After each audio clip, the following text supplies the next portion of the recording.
I'm going to try and start with a real easy approach. In fact, why don't we just make it a true or false question? Is football withdrawal a real thing?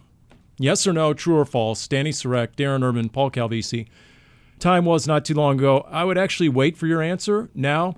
I just go to AI. I just looked it up, and it says, yes, football withdrawal is a real feeling for many fans, similar to post-holiday blues, characterized by sense of loss or deprivation when the season ends due to the brain missing the dopamine rush from this enjoyable activity. You had to ask a computer how you felt? Well, I just... Did you know he won the picks, by the way?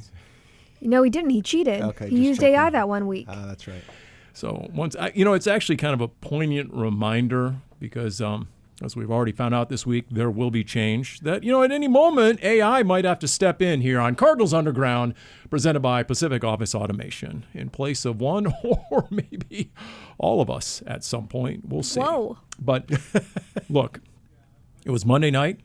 I did actually reach for the remote and actually got as far as almost going to the TV grid and looking for Monday Night Football, only to realize, no, there's no Monday Night Football. And then we got done with the Red Sea Report. I got out of that seat right there, Dani.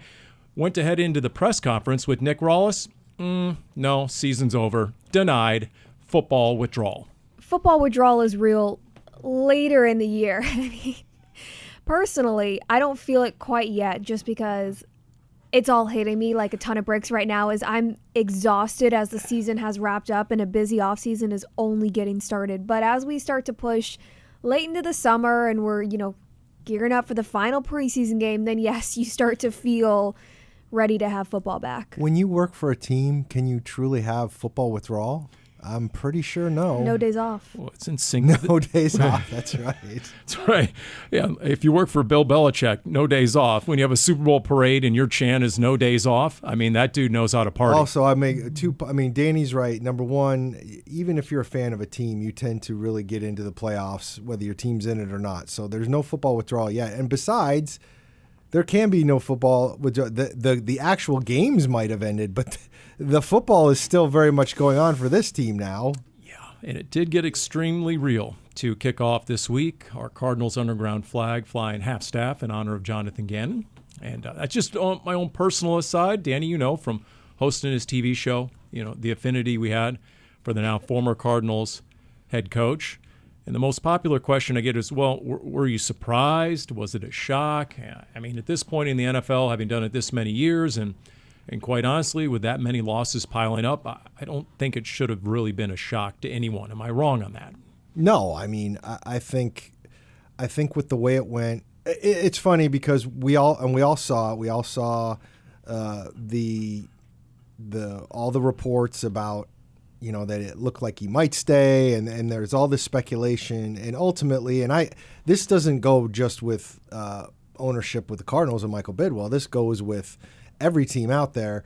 You don't know for sure. You can't know for sure because ultimately all these decisions are made by one person, whatever team it might be, and unless you're in their head, which nobody is, you're not going to know exactly what is going to happen until it happens.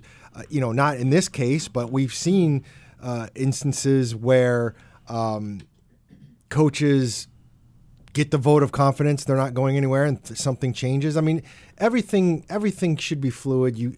I've said this a million times. I said this when all of this was being discussed in the regular season. Like, to me, I need to see how the whole season plays out.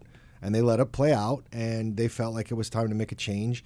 And as Michael Bidwell said, it's about wins and losses. And if you're going by wins and losses, that's a fairly straightforward way to make the decision on this. When a team finishes 3-14 in year 3 of what was a rebuild, changes are going to happen. Gannon finished 15-36 in his tenure as a head coach here in 3 seasons, went 3-15 against NFC West opponents, a very good division.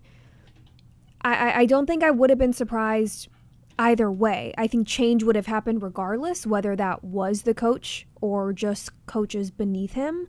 But this is what happens. This is how things work in the NFL. Like, it's a tough part of the business, a tough reminder. And I know that fans are frustrated, and rightfully so. And we have a different, I don't want to say different outlook, but we have a very different relationship with these players and coaches, spending so much time around them in the building and traveling and all those things, and the TV show with Gannon.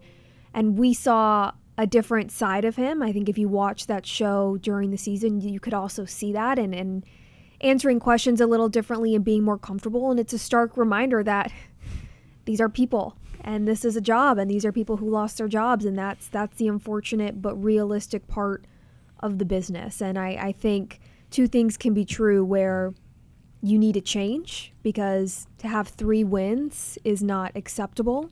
And I think you can also take a step back and look at the progress that was made from the coaching staff and the GM, mostly Monty Ossenfort and Jonathan Gannon, of cleaning up a roster and bringing in players that truly did set a cultural foundation of having the right type of players and right type of people in a locker room and playing discipline and playing tough for one another. So you can see those good parts, and you can take a step back and also realize at the same time change was necessary. Yeah, this is what Michael Bidwill said after that initial comment, wins and losses speak for themselves. And then he went on further to say, look, I felt like it was going in the wrong direction and needed to change course. So there can be the win-loss total, and then there can be the way you finish the season. I've said it many times, an NFL season is usually multiple seasons. Yes. Houston Texans started 0-3. They finished strong. They're in the playoffs. Cardinals won their first 2 and then lost 3 in a row, gut punch, walk-off field goal losses. Then they had 7 by 4 points or fewer, but then 4 of the final 5 were lopsided losses. The reality is, I remember some people saying before the season it was win or bust for Gannon, and I thought that was dumb, and I still think it's dumb. And how the season goes matters. Expectations were a thing this year. There's no question expectations were a thing. You won 8 games last year after 4 the first year. You were in first place midseason last year, and then you didn't play as well down the stretch. Expectations were a part of this. But I absolutely 1,000,000% believe that Jonathan Gannon would have survived if it hadn't gone quite so sideways. And but that's where we are. And what about the fact it went sideways on the defensive side of the ball? It's not just the what. I think to a certain degree it's the where, and it's the who. It's in the division, where your first 2 games, Niners and Seahawks, you lost on a walk-off field goal at the very end. Okay, you're really competitive. But then the last 4 games within the division, nowhere nearly competitive enough. But again, there's also and maybe you've heard enough. You've heard some other things, Paul. I'll be honest. I don't think. I don't think it was because of the defense. I don't think it was like, well, Jonathan Gannon is a defensive coach and the defense failed. I just don't believe that, because I believe if the offense had gotten really sideways and the defense played pretty well, and you went 3-14. If you're losing games lopsided, but you're losing 27-0 as opposed to 37-20, I don't know if there's much of a difference there. That's just me, though. Yeah. I guess my gut feels a little different. If the defense had been much more rock solid down the stretch the last 2 months, even minus Mack Wilson Sr., you had a lot of regulars on that defensive side of the ball. And if you'd been a little more stout, and there were certain games like the Rams Week 14, they went 32 straight plays without reaching a third down. There were just some dominant performances by opposing offenses. There were stretches where, even in the season finale, 21 straight points, 3 straight touchdown drives to close the game. So to me, if the defense had been much more rock solid as a defensive head coach and the offense had been an abject failure, then I think you could have done a much better job of justifying, bring back the head coach with an all-new offensive crew. I see that not because Gannon is a defensive-minded coach, but rather that was a relatively healthy defense until the last couple of weeks when, Josh Sweat got banged up. You lost Walter Nolan and Garrett Williams for the final few games of the year. That was where all the money and free agency went, was bolstering the defense. And that's where the frustration really lies for me of, it's not so much that Gannon was a defensive-minded head coach, but you had a healthy defense, and they were not able to do a whole lot. They weren't able to stop the run. They couldn't keep offenses from sustaining drives. They couldn't keep, touchdowns off the board, all of those things. The offense, the team as a whole, injuries played such a role. The Cardinals put enough players on injured reserve to have a full team out on the field. That's an incredible hurdle to try to overcome. But the reality is when the offense was relatively healthy for the first handful of games, they struggled. They struggled to run the ball. They struggled to score points, right? We did not see the same kind of consistency or strength and power that we had seen from an almost identical starting lineup from the year prior. That's where you have to start looking at big picture of just beyond this year and having 3 wins. Were you trending in the right direction? And going into year 2 this time last year, we could say that, and that was the case. They went from 4 to 8 wins. They were a lot more competitive. It wasn't the case this year. Yeah, you go back to even the end of year 1 with Jonathan Gannon, going into Philly, going into Pittsburgh, right? You had an undermanned roster there, obviously, in year 1, but you found a way. The fight, the compete was there. The game plan was there. Well, again, to me, that's where the expectations come in more than anything else. Like they played so well down the stretch that first year in 2023. But again, part of that was because there were 0 expectations. Everybody expected them to get run over. They played with Joshua Dobbs half the year. And that's what changes. You want to build up. The reality is I think everybody kind of felt like, hey, this is going to be 3 years. And on that 3rd year, we're going to hit the ground running. And the problem was in year 3, not only did they not hit the ground running, they ended up with the worst record out of the 3. And that, to me, more than anything else, more than any detail that might be there, that's what the problem was.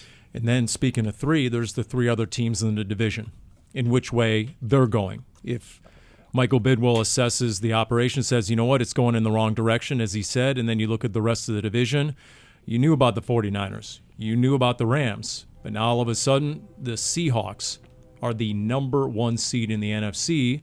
And you talk about multiple seasons in one campaign. Look at the way Seattle's playing and has played the last couple of months. And now they've got what looks to be a top echelon head coach themselves in Mike Macdonald. Yes, but again, I'm still going to go year to year on a lot of this stuff. Last year, everybody was saying how Cliff Kingsbury kicked butt with the Commanders and Dan Quinn and this and that. And as we sit here recording now, Dan Quinn has gotten rid of both Cliff Kingsbury and his defensive coordinator.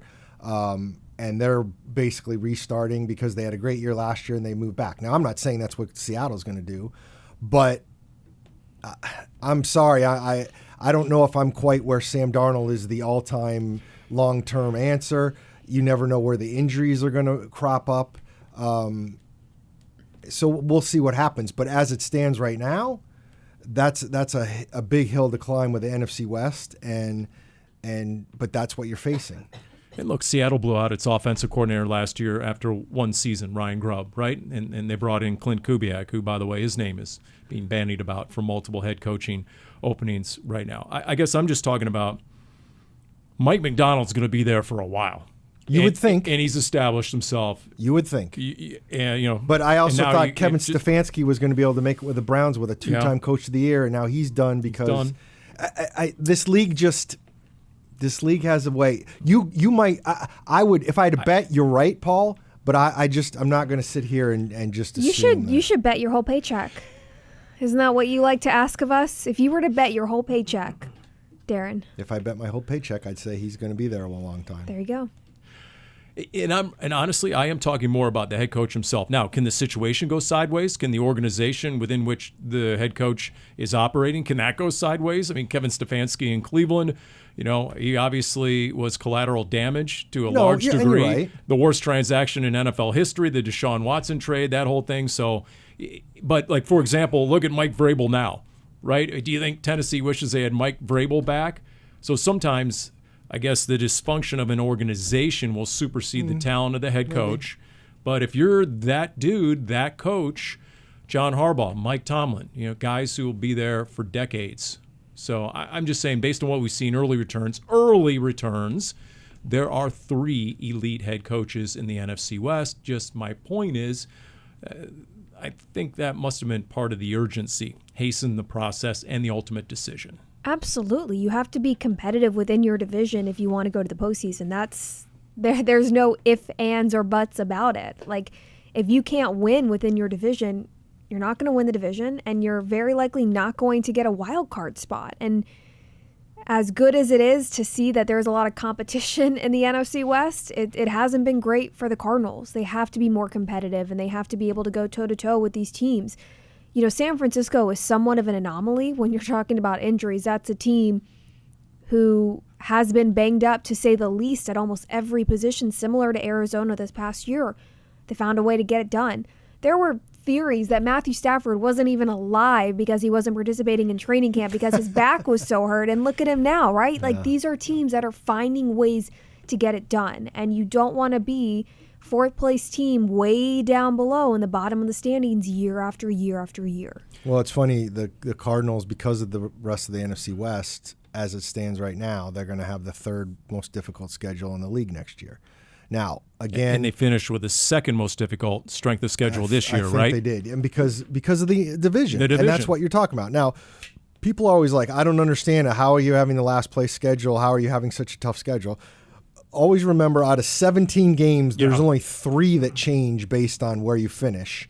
And of the 3 games that the Cardinals got extra, one's against the 9-8 Lions, who were also banged up all to hell, and presumably will be more healthy next year and be back in looking for a division title. And one of them's the Saints, who finished pretty strong and seem to have found their quarterback. So, and the other's Jets. So, anyways, well, like last year, everyone thought, oh, Jacksonville. Yes. Oh, yeah, mark that down as Atlanta. a dub. Yeah.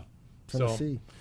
By the way, you want a Pauly postcard from the sideline? Matthew Stafford. It was late in the game. He's buying time. He's rolling. He's looking downfield. He's surveying. He's coming towards the Cardinals sideline. He finally gets rid of it before he goes out of bounds, but he gets shoved down because he was still in bounds. He does a full tumble, somersault, pops up and goes, I didn't need that. And then he runs back to the huddle. I will say that that's a 37-year-old quarterback in action. I don't know if you were aware of this, Paul, but we heard you. The microphones picked you up on the sideline on the television broadcast. No. I heard them. You said something like, I'm him, MFer. I believe that was you. Let the record reflect. That was the other sideline. Okay, that was the Rams sideline where that happened. Oh, sorry. And sources tell us, you guys might have heard the same, that Trey McBride actually was directing that at DJ Humphries, his former teammate, who was standing right over there. And so Trey looked in his direction and was messing with DJ Humphries. Leave it to Trey McBride. You're going to have an incredible play where you hurdle a defender and you're going to look for an offensive lineman on the sideline, and that's who you're going to direct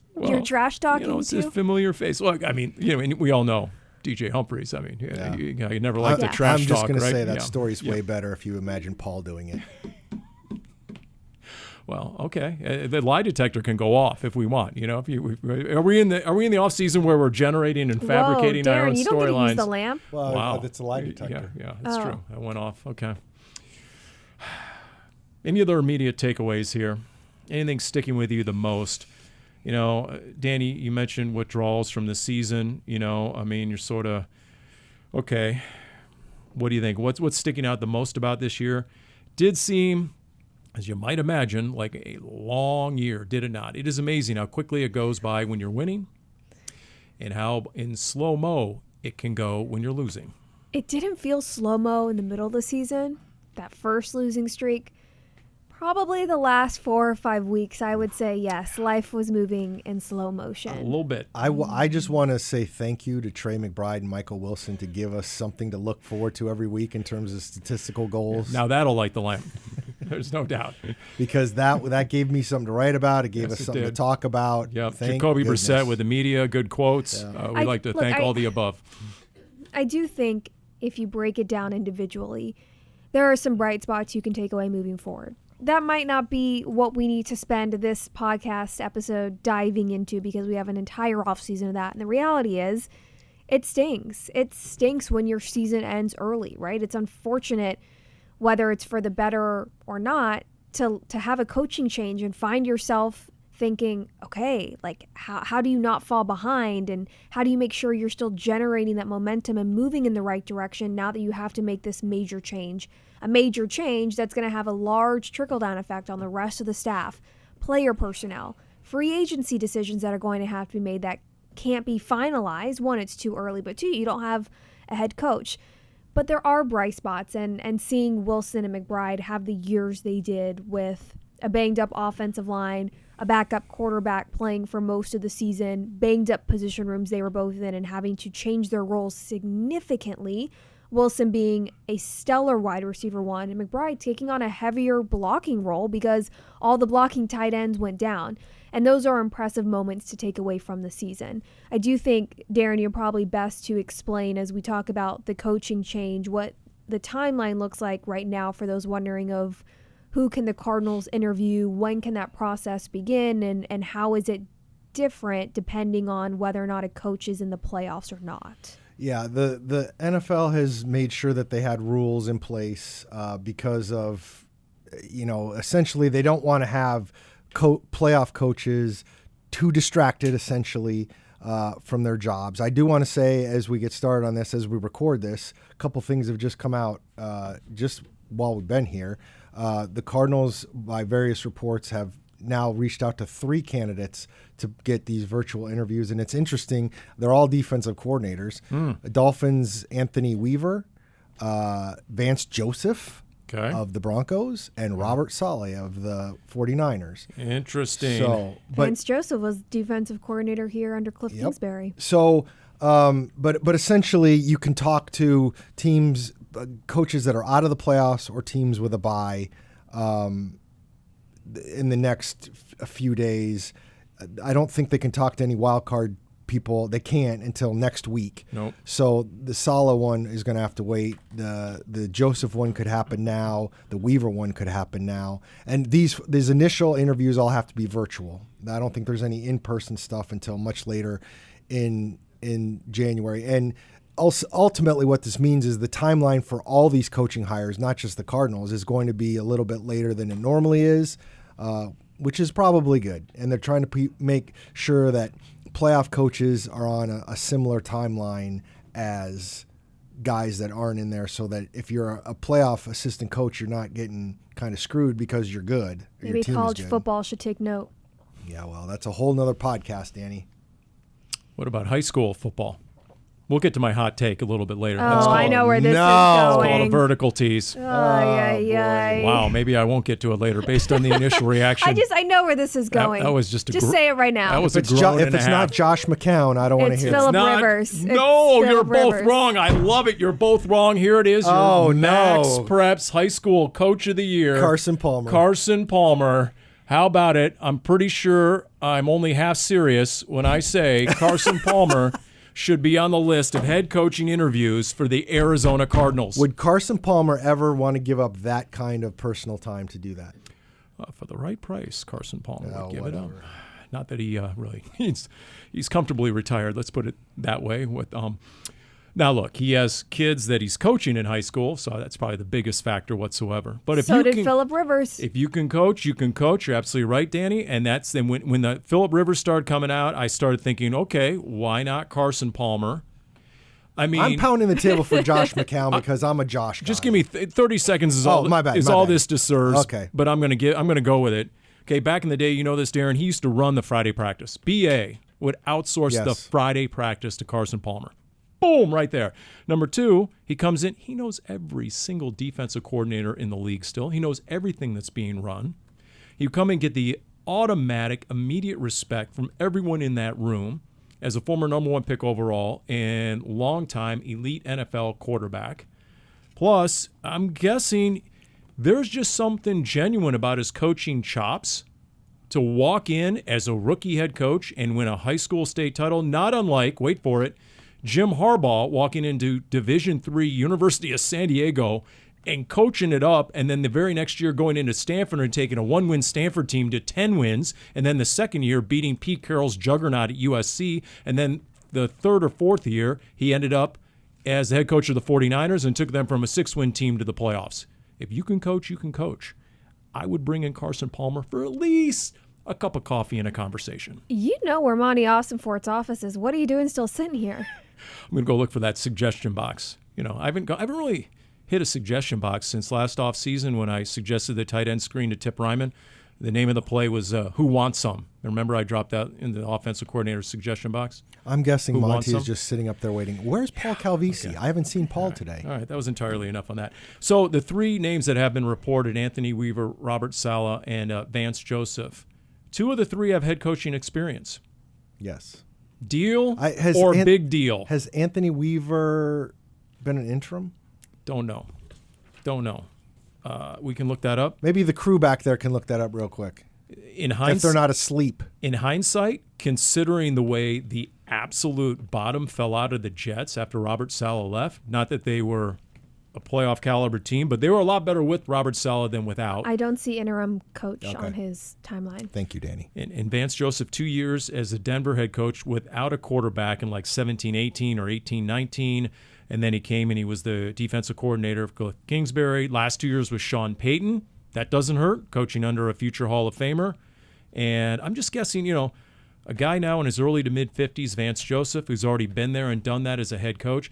It was interesting. Lorenzo Alexander on the Red Sea Report this week has a buddy of his who was a head coach briefly in the NFL. He didn't give up names, but he said, if I was an owner, I would never hire a first-time head coach because there's so much that goes beyond being an assistant coach that the experience of having head coach on your resume is invaluable and just allows you to get off to a much quicker start. Well, I'm sorry, Dani. I was just going to say real quick that we've seen that, like, Cliff Kingsbury's an example, not the only example, but I think Cliff was a little overwhelmed with all the other crap that he had to do in an NFL building. No doubt.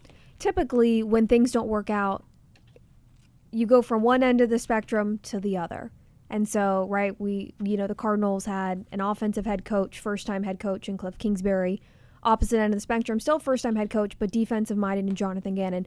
I would not be surprised if they try to go somewhere in the middle this time around for Monty Ossenfort's second head coach search, and whether or not it's offensive, defensive, but somebody who does have head coaching experience. I looked a little bit more, though, on Weaver, and he was the assistant head coach in Baltimore in 2022. And then in 2024, he did interview for the head coach position with the Falcons as well as Washington. So Yep. doesn't have that experience, but he has definitely been on the radar for that position the last couple of years. So it's interesting. Just that, I guess, it's minus the learning curve if you come in and you have head coaching experience. And like Cliff, remember when the Cardinals played the Washington Commanders last year, week 4? And there were a lot of questions to Cliff that week. Yeah. And a lot of it was about his experience as the Cardinals head coach. Do you want to be a head coach again, right? All the media, geez, do you want to coach again? And he's like, yes, I would like to be a head coach eventually. Doesn't have to be right away. And if you are a head coach, would you do things differently? And he said, yes, I would definitely come in differently and set a different tone. I think every guy is like that, right? Like you would. But Cliff in particular, I would think just because he was such a player's coach. Well, And coming it's from not- college. Yeah, and it just seems to me that he would come in. And to that point, Dani, I think that's probably the gist of it, was he came in from college. Okay, are these NFL guys going to accept me right away? I probably have to earn my spot. Whereas now, as a former NFL head coach, as a 2-year NFL offensive coordinator, he just walks in immediately and goes, yo, here's the deal. Well, I belong. I do think, and I think some of this is Cliff's personality. I think he came to the NFL, and I'm sure part of it had to do with being with the Patriots at one point. He came into the NFL thinking, these are all professionals. They're all going to take care of their business. I just need to give them the football part of it. Mm-hmm. They will take care of their business. But it don't work that way. Not with all of them. No. Some of them, but not with all of them. Right. There's the Buda Bakers and the J.J. Watts, but there's the back end of the roster that might need a little more maintenance, high maintenance, if you know what we mean. So to Dani's point, do you think there's any more of an inclination, Darren, to go with a coach who has former head coaching experience, or maybe to go with a coach who has an offensive background if you're bringing in a brand new quarterback? How essential might that be? I mean, if we're already getting reports of 3 candidates and they're all defensive guys, I don't think they're necessarily going offense. I wouldn't rule it out. I tend to believe Monty Ossenfort when he said at the press conference, we're not going to rule anybody out. I think it would be kind of goofy for the position they're in right now to say we have to have an offensive guy or defense guy. I think it would be goofy for them to say we have to get somebody with experience or a first-time person. I think they should be trying to get the best person they can and go from there. Now, the key is going to be, and this has happened to this team before, like you might find a guy who you really want and it's not going to work out for whatever reason. It's not as simple as we interview all these guys. This is the guy we want. He's automatically the guy.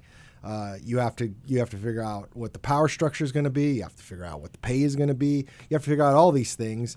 But to your original point, Paul, I would not like it if they are set on one kind of coach, because quite frankly, that limits your options. And I don't know why you'd want to do that at this point.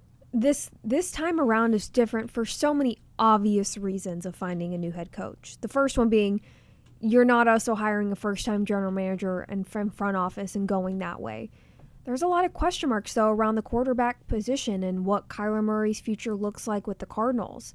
When Austin Fort was asked about that point blank in his joint press conference with Michael Bidwell Monday, he said everything is on the table after the season they have had. He mentioned all three quarterbacks, and Murray, Jacoby Brissett, and Keaton Slovis are all under contract. Keaton Slovis got to be very happy that he got mentioned. Which is true, right? Like, things don't have to happen tomorrow, but it's no secret that decisions have to be made, and that's something that can't really be decided until a head coach is decided, right? So when you're talking about offensive or defensive-minded head coach, those are things that are going to be coming up in these interviews, part of the conversation of what would you do? What interests you? A, B, and C, what option are you choosing? What is the plan of attack? And then you start looking further down the rabbit hole of, okay, let's say you choose option C. Well, then what are your options at quarterback, right? You're talking draft, free agency. So there's a lot of things that are going to go into this head coaching decision. It's not so simple, quote unquote simple, as who's the right kind of leader, who knows football, those kinds of things. It's going to be a lot more nuanced this time around with so many question marks in the air. All right, you thought the Carson Palmer was bad. Here's the thought. Calvisi Consulting, the Paulie Pigskin division, says if you want to throw other teams off the scent as to what you're really going to do with Kyler Murray, what you do is you bring in Lincoln Riley for an interview, and you just float out there. We'll do it. We'll hire his former Oklahoma head coach. We'll bring him in. We'll reconstruct this offense around K1. Darren, you want to share the name you shared with me in our back room before we started podcasting as a joke? I'm drawing a blank, Dani. Lane Kiffin. Oh, Lane Kiffin. That's right. I said getting cultured would be very exciting. Yeah, and then I told her, I said, Lane Kiffin might actually come in the studio with us and do Getting Cultured. Oh, my gosh. All right. Well, look. I can't believe I forgot that already. Here's the analogy that I'll throw out there. And I get it. You're in a tough division. And there's a serious divide in the win-loss records right now. And as Monty said, and you know what? Props to the Cardinals GM for owning quite a bit during the press conference. But as Michael Bidwell mentioned, he has flipped the roster and what it's looked like versus 3 years ago. I think it's tough to get a true sense of this roster because of the staggering amount of injuries. I'm still going to die on the hill that is Mack Wilson Sr., just that loss of your quarterback on defense, just plummeting the D in so many different ways on all three levels. But you could also argue, it was Josh Sweat and Walter Nolan as the only two players on the defensive side of the ball that really affected the quarterback in a consistent manner. So you got to improve that. Obviously, you got to... Calais Campbell. Who is set to be a free agent, might retire, but yes. So here's the analogy I threw out there with Wolf. It was late last season. New England comes to town. Remember that game, week 15, 16, whatever it was, doesn't matter. And we're all looking at the roster. We're looking at the flip card, and you're looking down on the field like, oh, my goodness, this team is so bereft of talent. This might be the least talented team in the league. There was Christian Gonzalez, who was a dude, and then there was Drake May, who was sort of coming into his own the end of last year. And other than that, you're like, this team is doomed. It's nuclear winter in New England for like the next decade. What did they do? They nailed the head coach, and they nailed the quarterback. And then they went and rebuilt the offensive line. And look at New England now. Now, those are three huge ifs, but the formula is there in my mind. Chicago, sure. bring in the right coach, bolster up that offensive line, things can quickly change. And to that point, that's what Michael Bidwell was talking about Monday. I had somebody reach in the mailbag this week and basically said they were disappointed JG was fired in part because they didn't want to have to go through another 3-year rebuild. Well, if you're listening to what Michael Bidwell was talking about on Monday, that does not sound like an owner who is willing to sit through another 3 years.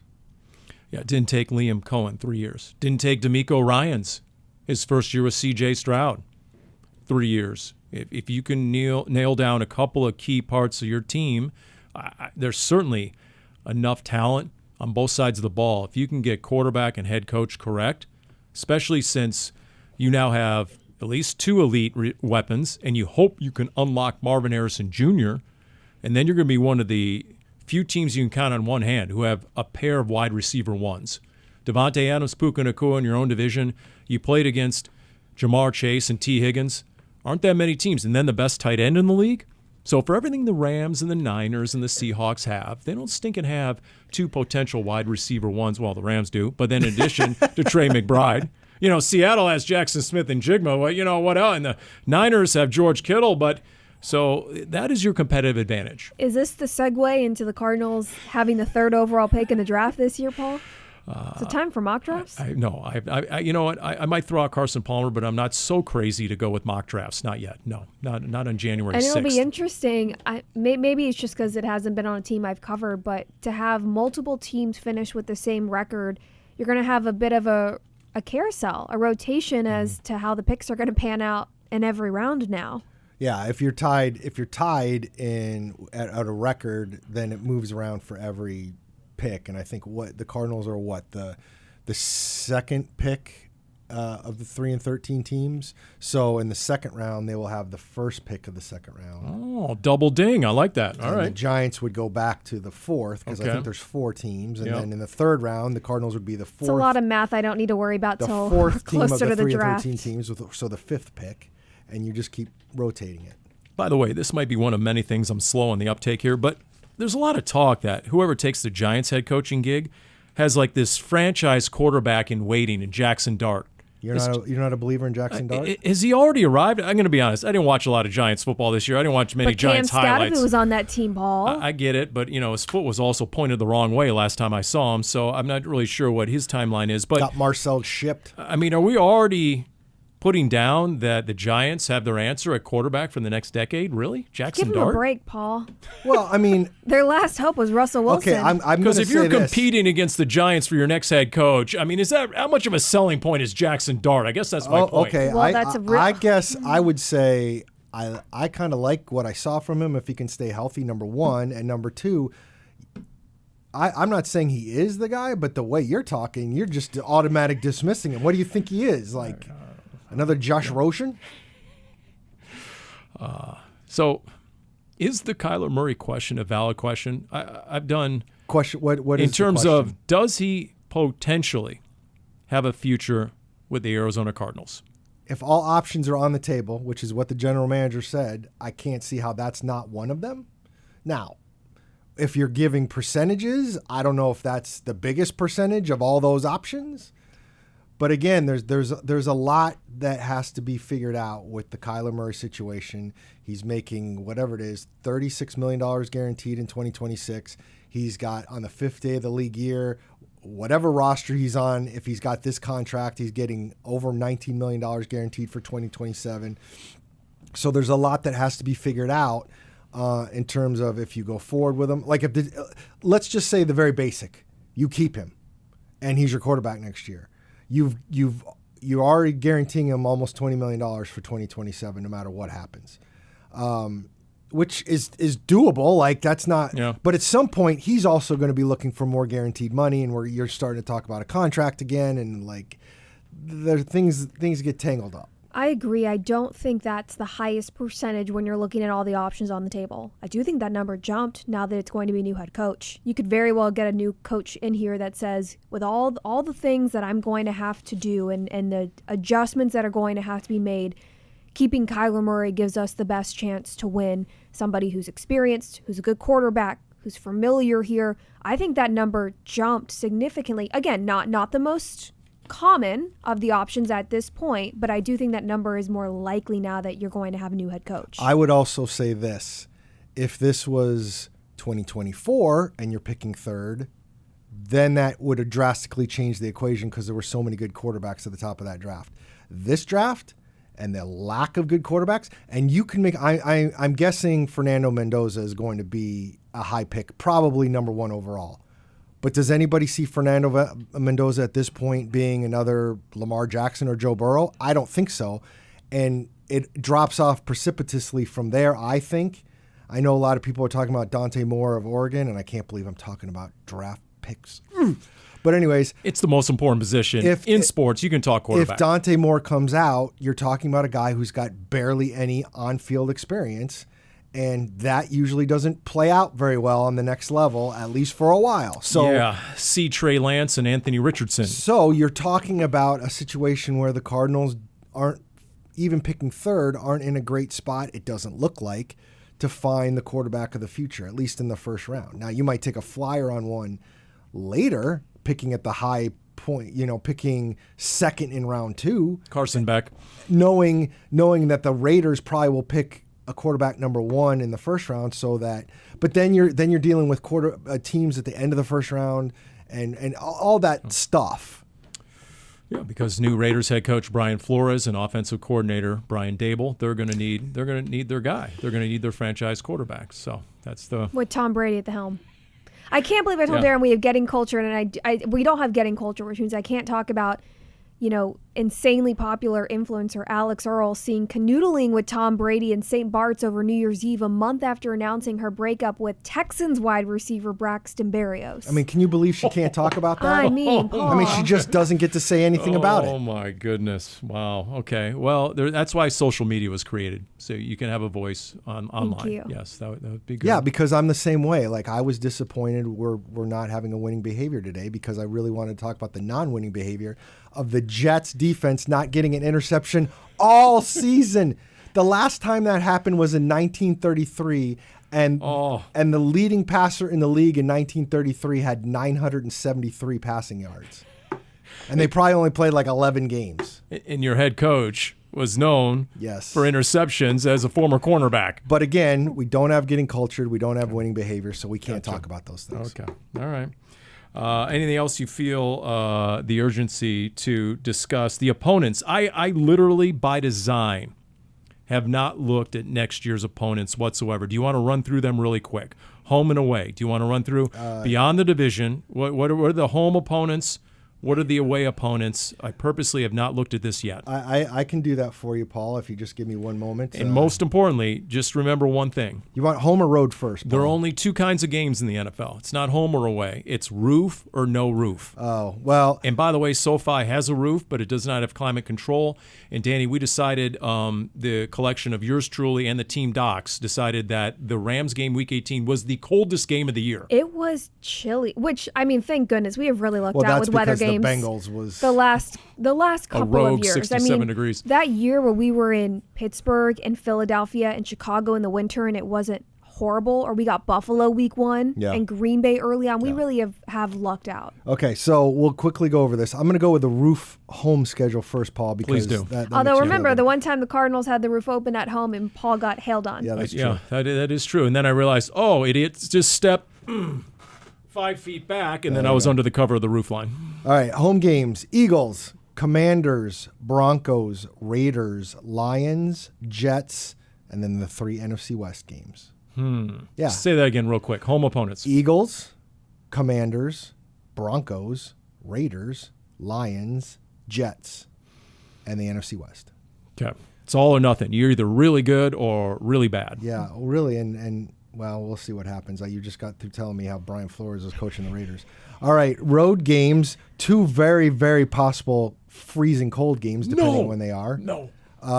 Giants and the Chiefs. So we'll see. Kansas City, sneaky freezing cold at the wrong time. Totally overrated in every way. Kansas City, they do not have anywhere close to the loudest venue, and it can be stinking cold. Also play the Chargers on the road, the Saints again. So you're indoors there. Nice. And then the Cowboys, which has a roof, but we'll see if that game actually ends up in Dallas. But they have a roof, and then the NFC West. Okay.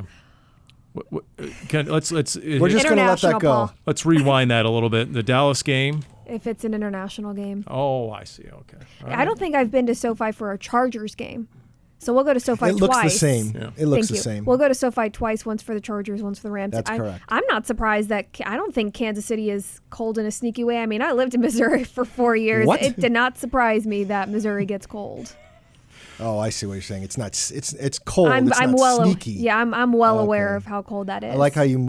Speaking of sneaky, I like how you snuck in that you went to Missouri. Is there going to be an international game this year in Venezuela, considering recent events? Or no? All right, too soon. Let's see here. In terms of the off-season checklist, He just messed himself up. I don't even know where I'm going on this.